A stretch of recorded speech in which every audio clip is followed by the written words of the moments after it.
Today we marked our Trust's second ever Diversity Day, and I want to thank everybody who helped make it a success and supported our organisation in putting a real focus on such an important issue.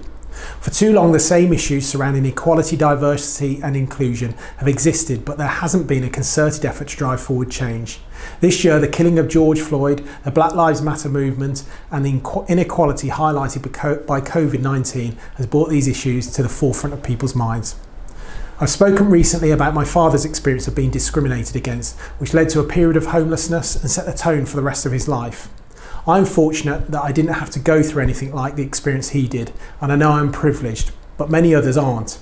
I'd like to thank the staff who have shared powerful stories about their shocking experiences of racism and discrimination with me. I've received a number of emails and tweets and know how courageous it must have been for you to take the time to reach out to me.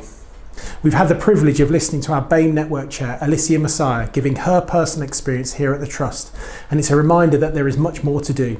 I also know that many staff didn't feel able to come forward today to tell their stories, and that's understandable, and it shows how much more work there is for us to do to create a truly inclusive environment. This issue is too big and too important for a single day, so it's the start. I want to use it as a catalyst for change.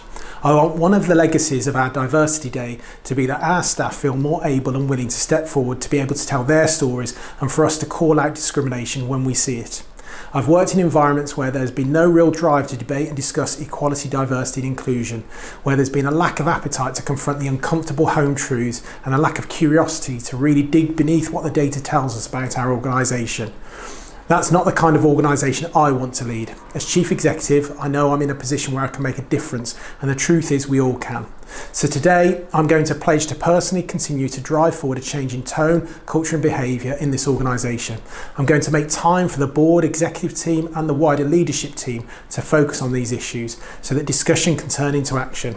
We need to be curious about what is happening in our organisation and use the lived experience of staff and our patients as the inspiration to make a difference. These aren't just words, it's a commitment to do what I can to make a real difference. I'm going to do this in a number of ways. I'm putting equality, diversity and inclusion at the centre of our programme to develop leaders in the organisation. I'm recruiting a full-time officer dedicated to supporting equality, diversity and inclusion in all its forms across the Trust, but I want to be clear that these issues are everybody's responsibility.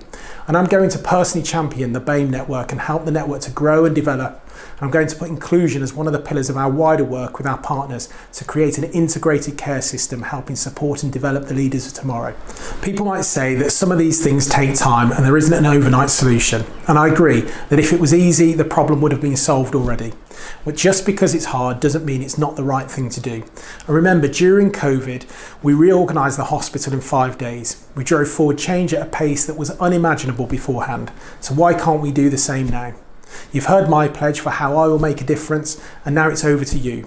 My challenge to you is this. How are you going to make a difference? How are you going to help drive forward change? And what do you pledge to do differently to make this Trust a place where we are truly inclusive? If every member of staff makes a pledge, think how much positive change we could make. I hope you'll join me over the next few days in making your own personal pledge. Let me know what you're doing by tweeting me or going on the GWH Twitter account or via the communications team email. Thank you. Stay safe and look after each other.